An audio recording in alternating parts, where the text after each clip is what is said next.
Hurricane Florence. A lot of people are scared, rightfully so. Its wrath still being felt 1 year later by thousands across North Carolina. Every house is abandoned. They were beyond repair. They lost everything. Tonight, Spectrum News examines the storm, what it taught us about adversity. I'm thankful to have anything, but I did not have nothing. As we clean up from Dorian, no water, a lot of flooding, and prepare for the next one. More powerful, more irregular rainfall events. We take a look back at Hurricane Florence and the lessons learned.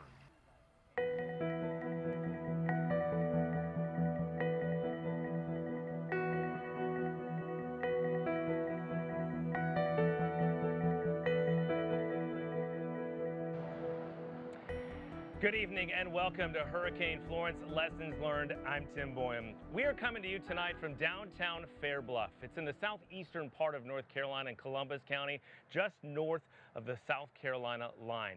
About 1,000 people called this place home at the last census 10 years ago, but things have changed.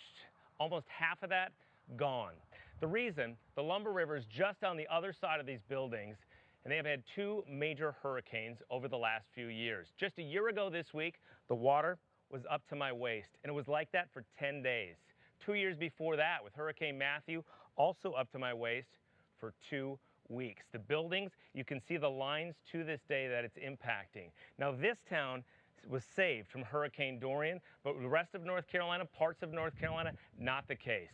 Let's take a look at Emerald Isle live at this hour, and you can see where there was tornadoes during Hurricane Dorian just last week. It devastated parts of that with homes destroyed and them dealing with those issues. We will go down to Emerald Isle, get a report from a reporter who's been covering that. We'll talk with the mayor there.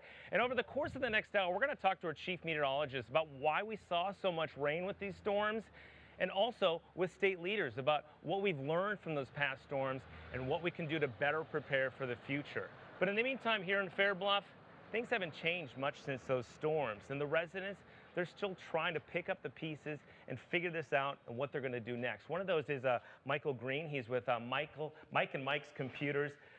Good to see you, sir. Thank you so much for being here. You've lived here your whole life, right? Yes, I have. I've been here my entire life. And so just take us back. Hurricane Matthew was the first that struck. What are your memories of Hurricane Matthew in this town, in particular for your store? Well, basically, I just remember the day before leading up to the hurricane. Basically, it was a normal day like it normally was. I was here working. I'd leave, I'd left that evening, not really thinking, it was calling for the hurricane to come. And we're an area that we have hurricanes here, but just thinking that it was going to be a regular hurricane that was coming through, but little did I know that it was going to, come to catastrophic. I mean, it just was the damage here that was done.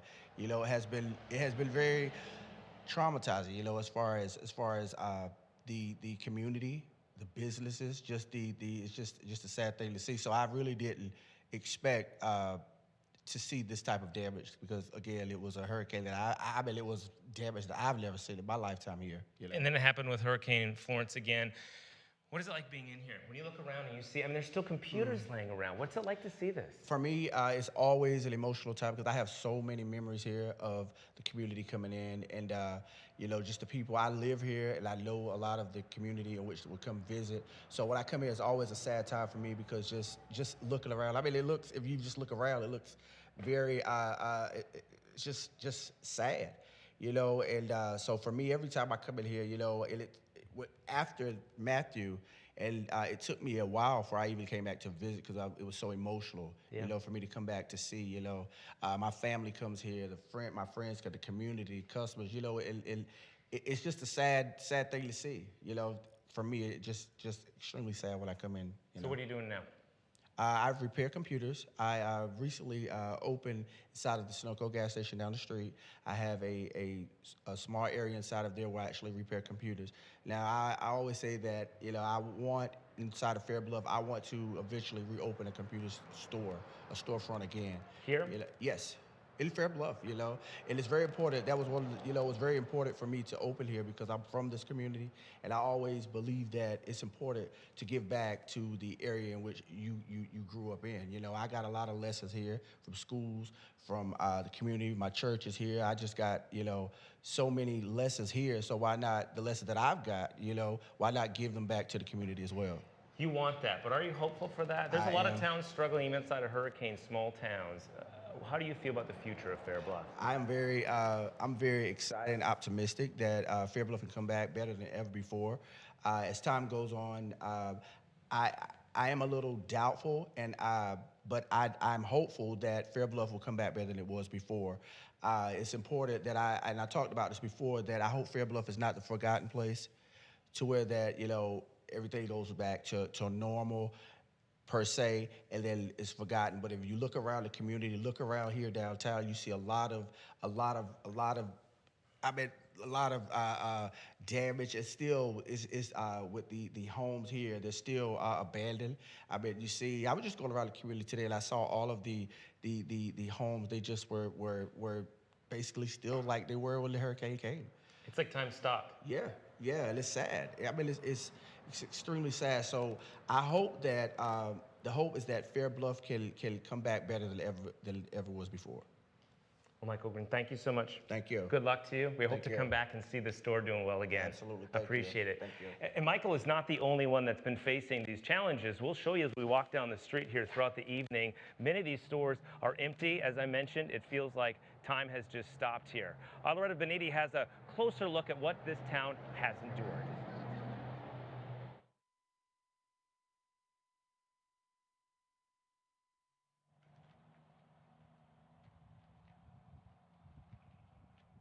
Shop after shop abandoned. I never thought Fair Bluff would flood. The troubles that live inside these walls, devastating. We can't save the buildings. They cannot be fixed and repaired. You ever get that little ball in there, snatch it up. All right, you good. Randy Britt owns the local hardware store. He opened a small room in the back of his shop to try to help folks out. But when you step into the front of the store, the reality of post-Hurricane Florence Fair Bluff becomes apparent. I figured it's going to get maybe an inch or two in here. And then, it just kept rising and rising and rising. And so when it was about that deep, I came in here and I toted out my computers and I grabbed one saw. And I was in shock. A similar story a few stores over. The local beauty shop that nearly recovered from Hurricane Matthew when Florence flooded it again. After Hurricane Matthew, I cried for the whole day, thinking about all that money that I had invested that was going to be a lifetime investment for my daughter. But after Hurricane Florence come through, we can't save the buildings. This small town of Fair Bluff sits right on the South Carolina border. About a half a century ago, it was a bustling community. This is where tobacco farmers brought their crops to drop them off at the warehouses. But as that industry changed, the town needed to change as well. It decided to highlight the Lumber River to welcome people to the community. But this river is what's caused the devastation. The river's behind these homes. It kind of runs at an angle. State Representative Brendan Jones's district includes Columbus County and Fair Bluff. If you look straight, you see how the town just falls down? He took us out in what he called his hurricane truck to show us around this struggling community. There's not one business left open on this main street. Home after home abandoned. A lot of this was rental property. Nobody ever anticipated needing flood insurance in Fair Bluff. And in fact, the town hasn't seen flooding like this since the 1920s. This whole neighborhood empty? Whole neighborhood. I think one couple may have came back, but that's it. Every house is abandoned. They were beyond repair. They lost everything. They had no reason to stay. And there's still actually people in hotels right now in Lumberton. September of 18 and people are still in motels. Fair Bluff suffered a double whammy. Matthew, then Florence. And this town says the relief money coming in to help is simply too slow. We're broke, and we're going to every avenue we can to get funding from everybody that we can. But with some relief funds tied up in a budget battle in Raleigh and federal dollars slow to pay out, there's not a lot of options. I really worry about the next 12 to 18 months trying to survive and just to be a township. The town, should the money become available, plans to move to higher ground. A major change for this small community, but necessary to bring folks back to Fair Bluff. And necessary because, as you see, there's paint peeling, there's boards up and still all the windows. It is a challenge for this town to figure out what to do. And there's small towns all across North Carolina that are facing issues like this. Fair Bluff is not alone. Driving down here from the Raleigh area, there were all sorts of towns that were facing those similar kinds of issues moving forward. So what should we do with towns like this moving forward? Should we supply them all the money that they need to rebuild, or should we move the downtowns? Joining us now is Mayor Billy Hammond, who is the mayor of this town. Sir, thank you. Good to see you. How are you doing? I'm doing fine. You are doing fine. How's your town doing? We're slowly but slowly coming back. It's going to take a long road, and it's been a hard road, but we're going to recover. So take me back to first Hurricane Matthew. What are your memories of this town we see behind us? This town at one time was a very booming town back in the Backer time. When Backer left, it dropped down some, but we still had the business in town, and all the business was operating and thriving and moving forward. And then Matthew come in and with about 4 foot of water, 4.5 foot of water, and then it dropped down to about 3 foot of water and stayed here for about 12 to 14 days.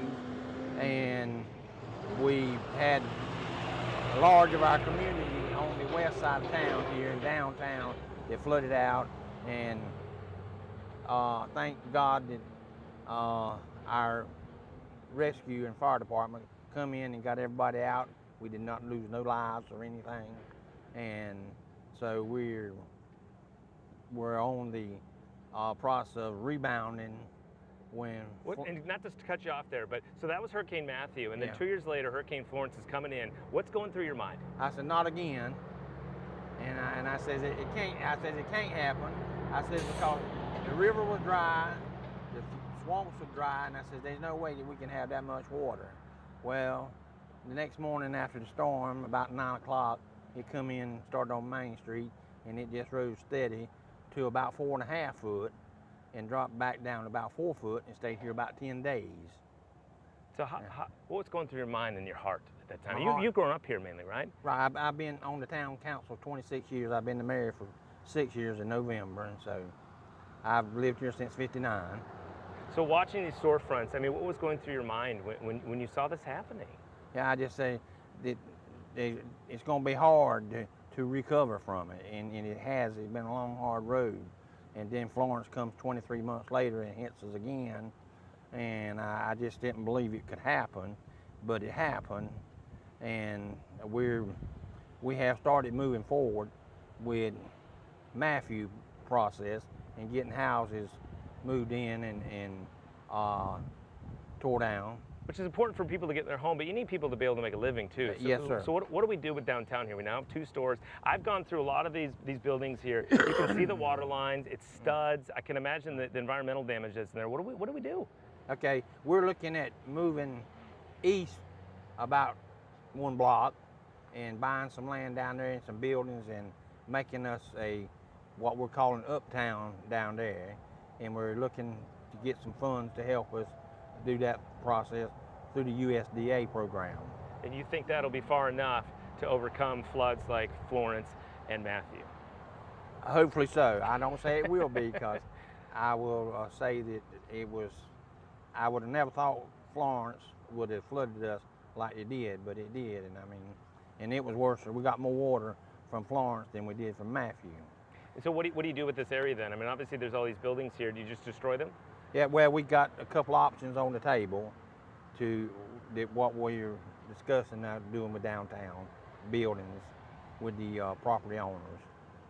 And so what do you want the people of North Carolina to know, right? I mean, a lot of people are watching this, and some of them high-rise buildings in Charlotte and Raleigh, and you know, the state is urbanizing, right? And a lot of these small towns, even without hurricanes, are struggling. What do you want the folks that are watching this to know? I want them to know that if they haven't been through this situation, that if they would go through this situation, they would have a different outlook on life and their community. Do you feel good about the ability to raise the money to move downtown to uptown, like Charlotte has uptown? Yes, sir. I think we're moving in a positive direction. We've looked at some land and got some options on the table. So. Well, we certainly wish you the best of luck, sir. Yes, sir. Your community, we just talked to Michael Green, who owns a computer store, and he really wants to come back and make this town what it used to be. He has put his heart and soul into trying to come back and make a business here. Well, we hope it can happen. Thank you, yes, sir. I appreciate you. Thank you for hosting us tonight, sir, too. I appreciate it. Glad to have you in our town. Absolutely. We're glad to be here. And one thing that's interesting, just talking to the mayor, the municipal building has already moved down the block. That's because this is the old municipal building. You can still see some of the watermarks. In 2008, this building was dedicated, but you can see the water lines. You can see this is just plywood simply right here. And inside, you can't see it, but it's just studs. And that's what we've seen. In fact, as I looked in some of the buildings before, there's a sign, a press release from Governor McCrory.